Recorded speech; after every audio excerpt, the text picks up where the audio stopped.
না না, তুই এত ব্যস্ত হলি কেন? তোর যে গান গাওয়ার ব্যাপারে কলকাতায় যাওয়ার কথা, সেটা আমরা কিন্তু কেউ ভুলিনি। আর বিয়ের পর কত রকম ঝড়ঝাপটা গেল বলতো। হ্যাঁ, আর তোর শরীরটাও তো তেমন ভালো নেই, তাই আমরা কিছুদিন চুপচাপ ছিলাম। আর গান গাওয়ার ব্যাপারে আমাদের কোনো যোগাযোগ নেই ঠিকই, কিন্তু আমরা তো ভেবেছিলাম তুই সমুদ্রের সঙ্গে কথা বলবি। তোরা সেই যে একবার ঘুরে এলি আর তার সঙ্গে তো কোনো যোগাযোগই করলি না। কত যে বললি কত ভালো মানুষ, কত যত্ন করেছে ওরা।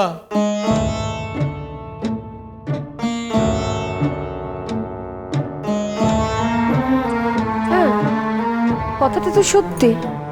সমুদ্র যে কত ভালো ছেলে সেটা তো আমরা বুঝেছি। যে সর্ব, তুই সমুদ্রের সাথে কেন যোগাযোগ করছিস না বলতো? শুনি এমনিতেই ওদের বিয়ে নিয়ে একটু জলঘোলা হয়েছে। তার উপর সমুদ্রদা হয়তো কাকুন্দিকে মেনে নিয়েছে, তবে এর মানে তো এই না যে ওদের পুরো পরিবার মেনে নিয়েছে কাকুন্দিকে। তাই ওদের এই ব্যাপারটা সেটেল হতে না দিয়ে যদি আমরা আমাদের নিজের একটা ব্যাপার ওদের ঘাড়ে চাপিয়ে দিই, সেটা মানে আমি চাই না। সেই জন্যেই। হ্যাঁ বুঝলাম, কিন্তু তুই কি কাজ ঠিক করলি বলতো? সাহা কাকুর দোকানে একটা হিসেবপত্র দেখার লোক খুঁজছিল, তো আমি জানতে পেরে সাহা কাকুকে বললাম যে আমি ওই কাজটা করতে রাজি আছি। এই শোনো সর্বজিৎ, আচ্ছা তুমি না একজন আর্টিস্ট মানুষ, এত ভালো গান গাওয়ার, যে এত ভালো গান গায় তার কি কখনো দোকানে খাতা লেখার কাজ মানায়? কথাটা তুমি ভুল বলছো ছুটি, কোনো কাজই ছোট না। এই কাজটা তোমার কাছে ছোট হতে পারে, কিন্তু আমার কাছে ছোট না। খেটে খাবো, তাতে আবার লজ্জা কি? হ্যাঁ, তোমার কাছে লজ্জা হতে পারে, কারণ তোমার বাপের বাড়ির লোক আছে তো। হ্যাঁ, তুমিও তো ভাবছো যে তোমার বাবাকে এত বড় বড় কথা বলেছি, আলটিমেটলি আমি কি করছি না, খাতা লিখছি। হ্যাঁ আমি লিখছি, আমি লিখছি, আমার ইচ্ছা করেছে আমি লিখছি। আমি তো হাত পেতে ভিক্ষে চাইছি না। সর্ব, আমিও তো বুঝতে পারছি না তুই কাজের জন্য হঠাৎ এত খেপে গেলি কেন বাবা? আর কটা দিন যাক না। ছুটি, তুই একটা কাজ করতো মা, তুই একটু সমুদ্রের সাথে কথা বল, ওর গানের ব্যাপারটা নিয়ে ওকে একটু বুঝিয়ে বল। সমুদ্রকে যতটুকু চিনেছি, আমার মনে হয় ওর হাতে যদি কোনো রকম ক্ষমতা থাকে, ও কিন্তু নিশ্চয়ই সর্বকে এই ব্যাপারে সাহায্য করবে। শোনো মাসুমণি, সমুদ্রদা সাহায্য করলেই আমি যে একদিনে গান গেয়ে নাম করে যাব তাও তো নয়। সমুদ্রদা যদি সাহায্য করতে পারে তাহলে পরে দেখা যাবে। যতদিন সেটা হচ্ছে না ততদিন আমি নিজের কাজ করি। না না না না সর্ব, আমার কিন্তু একটুও ভালো লাগছে না। তুই তুই দোকানে খাতা লেখার কাজ করবি? দেখ, তুই তো বরাবরই অঙ্কে কাঁচা, হিসেবপত্র কিছুই ভালো করতে পারিস না। তুই তো নিজের টাকা পয়সার হিসেব রাখতে পারতিস না, মাসিকে 3 বার করে হিসেব করে দিতে হতো। আর সেই তুই কিনা দোকানে গিয়ে হিসেব রাখা, খাতা লেখার কাজ করবি? না না সর্ব, শোন, টাকা পয়সার ব্যাপার বুঝলি, ঠিক মতো হ্যান্ডেল করতে পারবি না। তারপর যদি শেষকালে একটা কোনো বাজে ব্যাপারে জড়িয়ে পড়িস, তখন সেটা খুব খারাপ হবে সর্ব, খুব খারাপ হবে। মাসুমণি দেখো, মানুষ টাকায় পড়লে অনেক কিছুই নিজে নিজে শিখে নেয়। হ্যাঁ মানে এটা আমি বুঝতে পারছি তুমি কি বলছো। আগে তো আমি জানতাম না যে আমি টাকা পয়সার হিসেব রাখবো, তাই আমি তখন সিরিয়াস ছিলাম না। এখন যখন আমি জানি যে আমি এই কাজটাই করব, আমি এখন সিরিয়াসলি করব। আমি তোমায় কথা দিলাম, আর আমি কোনো বিপদেও জড়াবো না। শোন সর্ব, শোন, এই সাহার দোকান কিন্তু খুব খুব বড় দোকান, ওখানে অনেক টাকা লেনদেন হয়। আর সেইখানে তুই একটা হিসেব রাখার কাজ করবি, আমার কিন্তু খুব খুব টেনশন হচ্ছে সর্ব, সত্যি বলছি, খুব টেনশন হচ্ছে। এতবার করে আমি বোঝালাম যে এখন এই কাজটা করতে যেও না, আর কিছুদিন সময় নাও না। কিছুদিন সময় নাও মানে? হ্যাঁ ছুটি, না আমাকে বুঝি বলো, কিছুদিন সময় বলতে তুমি কি বোঝাতে চাইছো? দেখো, আমার যা লেখাপড়া আমি জানি, আমার মনে হয় না এর থেকে ভালো কাজ আমি পাবো। হ্যাঁ সরকারি চাকরি আছে, তবে তার জন্য পরীক্ষা দিতে হয়। আমি আজ পর্যন্ত এরকম পরীক্ষা দিইনি। আর পরীক্ষা দিলেই তো হলো না, প্রস্তুতি নিতে হয়। খুব ভালো বলেছিস, তুই বরং ওটাই কর, তুই ওটাতেই কনসেন্ট্রেট কর। একটা বছর বাড়িতে বসে পড়াশোনা কর না, পরের বছর পরীক্ষা দিবি। তোর বয়স এমন কিছু হয়নি শোনা, তুই যথেষ্ট ছেলে মানুষ এখনো। মাসিমণি, আমি তো কাজটা করতে করতে পরীক্ষাটা দিতে পারি। কাজটা আর কতক্ষণের? আরে কাজটা আমার শেষ হয়ে যাবে সন্ধ্যে 7টার আগে। আমি তোমার কেন কাজটা করতে দিতে চাইছো না আমি তো বুঝতে পারছি না।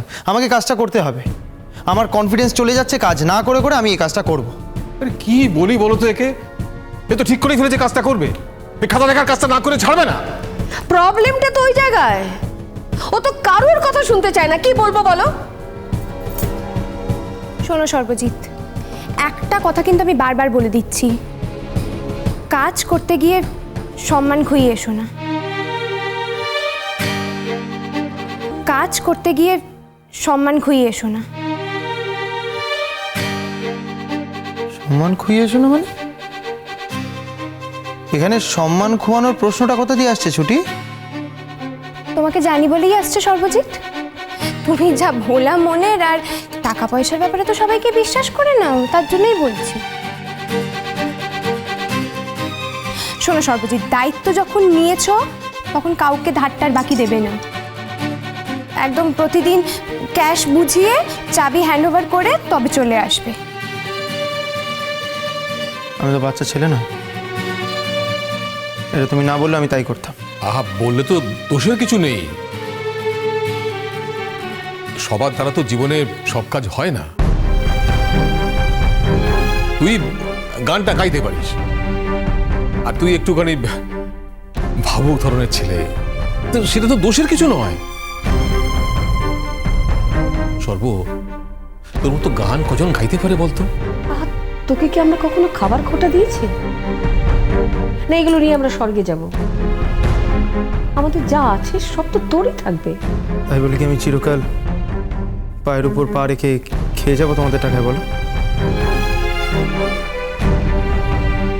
আমার কি বিবেকে লাগে না? আমার কি নিজের দায়িত্ববোধ নেই? মেসমনির সামনেই রিটায়ারমেন্ট। বয়স্ক মানুষটা এখনো প্রত্যেক দিন হাড় ভাঙা খাটনি খেটে যাচ্ছে, আর আমি ঘরে বসে হারমোনিয়াম বাজিয়ে গান গেয়ে যাচ্ছি। বিশ্বাস করো মাসমনি, আমার একদম ভালো লাগছে না। আমি মেনে নিতে পারছি না এই ব্যাপারটা। তাছাড়া আমি ছুটিকেই বা কি দিচ্ছি? আচ্ছা সর্বজিৎ, তুমি কি মনে করেছো বলো তো? কি মনে করেছো? তুমি দোকানে খাতা লেখার কাজ করে আমাকে অনেক কিছু দিতে পারবে? না, তা হয়তো পারবো না, তবে হ্যাঁ, মেসমনি প্রত্যেক মাসের প্রথমে প্যাকেটে করে তোমায় যে হাত খরচাটা দেয় সেটা দিতে হবে না। বা তুমিও যে লজ্জা করে সেই প্যাকেটগুলো জমিয়ে রাখো সেটাও তোমায় করতে হবে না। এইটুকু আমি করতে পারবো। আমি তোমাদের কাছে হাত জোর করে অনুরোধ করছি, দয়া করে আমায় এই কাজটা করতে দাও। দেখো, যদি কাজটা আমার পছন্দ না হয় আমি তো কাজটা ছেড়ে দেব। ছেড়ে দেওয়ার পথটা তো খোলা আছে। তো তুই জয়েন করছিস কবে থেকে? পরশু থেকে। জানি না বাবা, আমার মন কিন্তু এই ব্যাপারে একটুও সায় দিচ্ছে না। যাই বলো সর্বজিৎ, তুমি কিন্তু সবার অমতেই কাজটা করছো। এই যদি আজ একটা বড় কোম্পানির চাকরি হতো তাহলে আমি জানি তোমরা সবাই মত দিতে। আজ কাজটা ছোট, হিসেব দেখার কাজ, তাই তোমরা মত দিচ্ছ না, তোমাদের মন ভরছে না, আমি জানি। তবে বিশেষ করে আমি ভেবেছিলাম যে এই আমি বাড়ি থেকে বেরিয়ে বাইরে গিয়ে যে কাজ করছি এই ব্যাপারটা জানলে তোমরা আমায় সাপোর্ট করবে। শোন সর্ব, তোকে তো আমরা খারাপ কিছু বলছি না, তোকে খালি বলছি যে এই কাজ তো তোর নয়, আর যে কাজটা তোর নয় তুই সেই কাজটা কেন করতে যাচ্ছিস? ছেড়ে দাও, ছেড়ে দাও, ওকে বলে কোনো লাভ নেই। ছুটি, ওর গানের ব্যাপারে তুই সমুদ্রের সাথে কথা বলতো। আমি চাই না যে আমার ছেলে গান ছেড়ে দিয়ে অন্য কোনো কিছুর মধ্যে জড়িয়ে পড়ুক।